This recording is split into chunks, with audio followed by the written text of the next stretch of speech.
శ్రీ సాయినాథాయ నమః. శ్రీ సాయి సచ్చరిత్రము 26వ అధ్యాయము. భక్త పంతు, హరిశ్చంద్ర పితలే, గోపాల అంబాడేకరుల అనుభవములు. ఈ విశ్వమునందు కనిపించు ప్రతి వస్తువు కేవలము భగవంతుని మాయచే సృష్టించబడినది. ఈ వస్తువులు నిజముగా ఉండి ఉండలేదు. నిజముగా ఉండునది ఒక్కటే, అది ఏ భగవంతుడు. చీకటిలో తాడును గాని దండమును గాని చూచి పామునుకున్నట్లు ప్రపంచములో కనిపించే వస్తువు బాహ్యమునకు అగుబడినట్లు కనిపించును, కాని అంతర్గతముగానున్న సత్యమును తెలుసుకునలేము.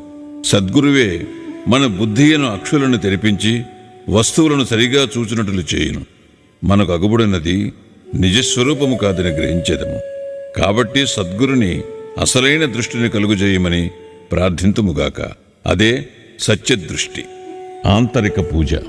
హేమాడ్ పంతు మనకొక కొత్త రకముకు పూజా విధానమును బోధించుచున్నారు. సద్గురుని పాదములను కడుగుటకు ఆనంద బాష్పములనే వేడి నీళ్లను ఉపయోగించదుముగాక. స్వచ్ఛమైన ప్రేమయును చందనమును వారి శరీరమునకు పూసేదముగాక. దృఢ విశ్వాసమును వస్త్రముతో వారి శరీరమును కప్పెదముగాక.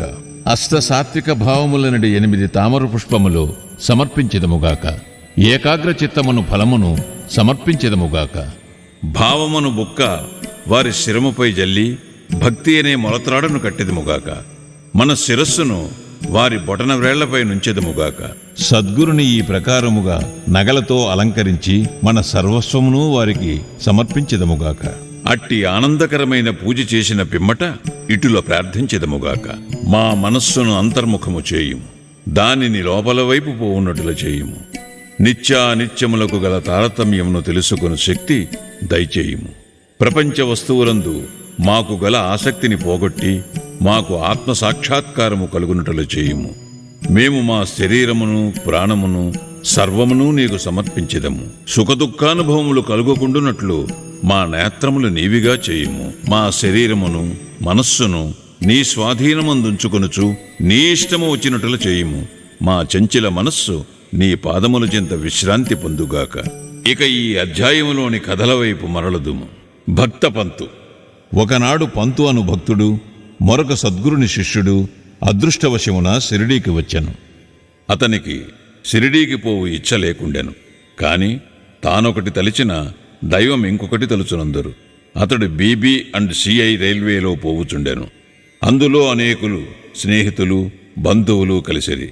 వారందరూ షిరిడీకి పోవుచుండిరి.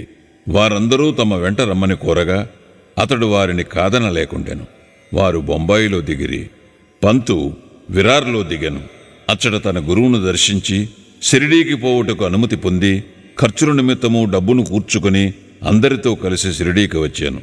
అందరూ ఉదయమే షిరిడీ చేరి 11 గంటలకు మసీదుకు పోయిరి.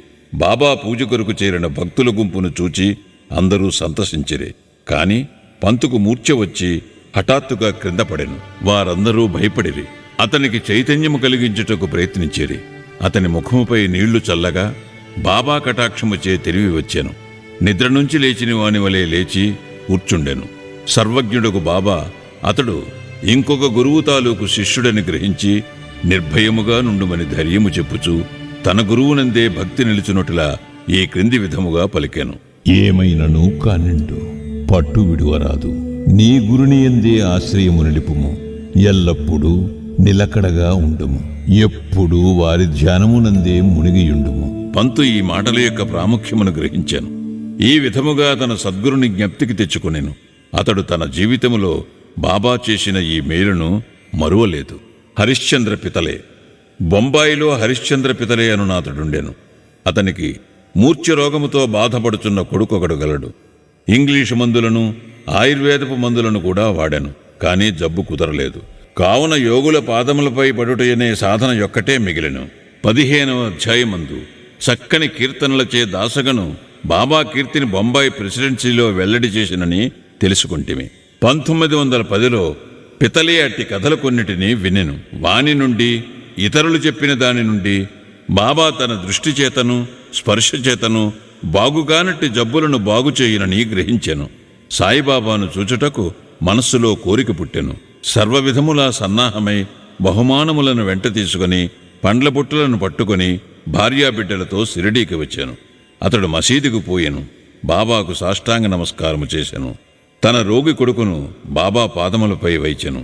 బాబా ఆ బిడ్డ వైపు చూడగానే ఒక వింత జరిగెను. పిల్లవాడు వెంటనే కండ్లు గిర్రున తిప్పి చైతన్యము తప్పి నేలపై పడెను.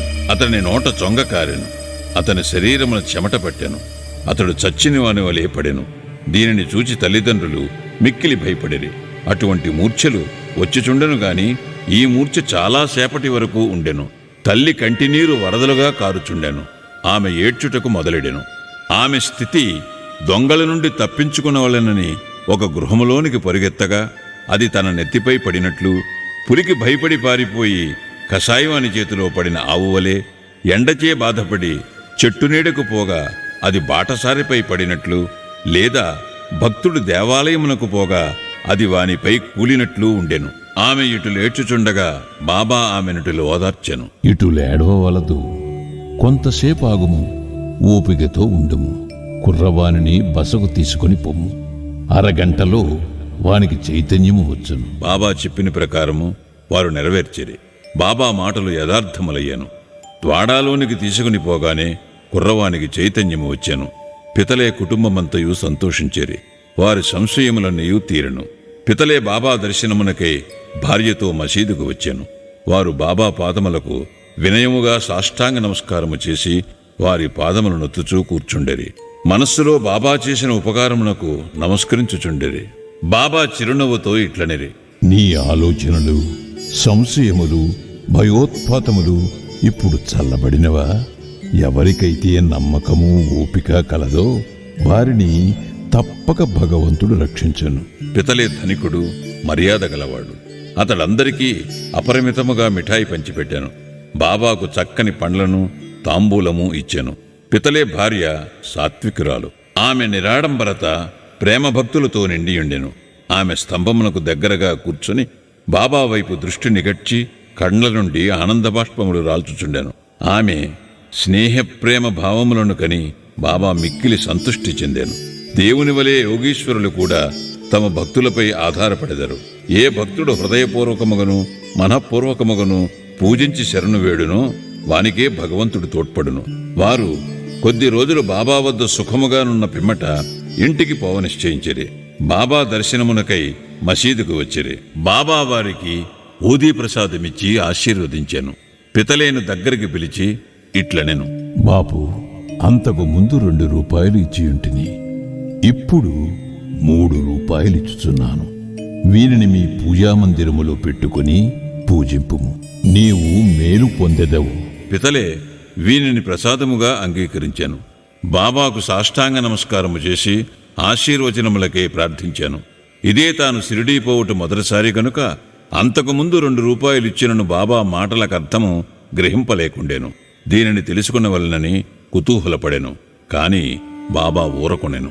స్వగృహమునకు పోయి తన ముదుసలి తల్లికి ఈ వృత్తాంతమంతయు చెప్పి, బాబా అంతకుముందు 2 రూపాయలు ఇచ్చినను అది ఏమి అని అడిగాను. ఆమె తన పుత్రునితో ఇట్లనెను: నీ కొడుకుతో నీవిప్పుడు షిరిడీకి పోయినట్లు మీ తండ్రి నిన్ను తీసుకుని అక్కల్ కోట్కర్ మహారాజు గారి వద్దకు పోయాను. ఆ మహారాజు కూడా సిద్ధపురుషుడు, పూర్ణయోగి, సర్వజ్ఞుడు, దయాళువు. మీ తండ్రి నిర్మలమైన భక్తుడు కనుక ఆయన పూజను స్వామి ఆమోదించిరి. వారు మీ తండ్రికి 2 రూపాయలిచ్చి మందిరములో పెట్టి పూజించమనిరి. మీ తండ్రిగారు చనిపోవు వరకు వానిని పూజించుచుండిరి. అటు పిమ్మట పూజ ఆగిపోయినది. రూపాయలు పోయినవి. కొన్ని సంవత్సరముల పిమ్మట రూపాయల సంగతి పూర్తిగా మరచితిమి. నీ అదృష్టవంతుడు ఒకటుచే అక్కల్ కోట్కర్ మహారాజు శ్రీ సాయి రూపములో కనిపించి నీ కర్తవ్యమును జ్ఞప్తికి తెచ్చి నీ కష్టములను తప్పింప చూచుచున్నారు. కాబట్టి ఇక మీదట జాగ్రత్తగా నుండుము. సంశయములను దురాలోచనములను విడువుము. మీ తాత ముత్తాతల ఆచారము ప్రకారము నడువుము. సత్ప్రవర్తనమును అవలంబింపుము. కుటుంబ దైవములను పూజింపుము. రూపాయలను పూజింపుము. వాని విలువను గ్రహించి వాటిని శ్రద్ధగా పూజించి మహాత్ముల ఆశీర్వచనము దొరికినందుకు గర్వించుము. శ్రీ సాయి నీలోనున్న భక్తిని మేలుకొల్పినారు. నీ మేలు కొరకు దానిని అభివృద్ధి చేసుకునము. తల్లి మాటలు విని పితలే మిక్కిలి సంతోషించాను. శ్రీ సాయి యొక్క సర్వాంతర్యామిత్వమునందు వారి శక్తి యందు అతనికి నమ్మకము కలిగాను. వారి దర్శన ప్రాముఖ్యమును గ్రహించాను. అప్పటి నుండి తన నడవడి గూర్చి చాలా జాగ్రత్తగా నుండెను. అంబాడేకర్ గారు పూనా నివాసి గోపాలనారాయణ అంబాడేకర్ బాబా భక్తుడు.